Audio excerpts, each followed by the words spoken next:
OPDचा आणि एक किस्सा.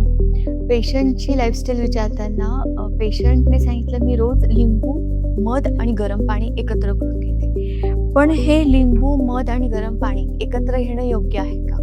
तुम्ही फक्त लिंबू आणि गरम पाणी हे एकत्र घेतलं तर चालणार आहे. कारण लिंबू जे काय सांगितलंय ते मूळ वातानुलोमन म्हणून सांगितलंय, की जेणेकरून वात हा बॅलन्स होतो किंवा अनुलोमन होतं त्याचं. म्हणून लिंबू आणि गरम पाणी एकत्र घेतलं तर चालणार आहे, पण ते डेली बेसिसला नको. तुम्ही आठवड्यातून 1 वेळ किंवा 2 वेळेस लिंबू आणि गरम पाणी घेऊ शकतात. मध गरम पाण्यामध्ये एकत्र करून घेणं हे संस्कार विरुद्ध म्हणून सांगितलेलं आहे. म्हणून गरम पाणी आणि मध एकत्र कधीही घेऊ नये. तिसरा पॉइंट त्याचा, पाणी किती घ्यावं? काही पेशंट्सला 1-1, 2-2 लिटर सकाळीच पाणी घ्यायची सवय असते, पण मॅक्स 200 ml वॉटर तुम्ही फक्त घेऊ शकतात. ह्याने नक्कीच तुमचं बेली फॅट हे कमी यायला मदत होते. हा व्हिडिओ तुम्हाला आवडला असेल तर नक्की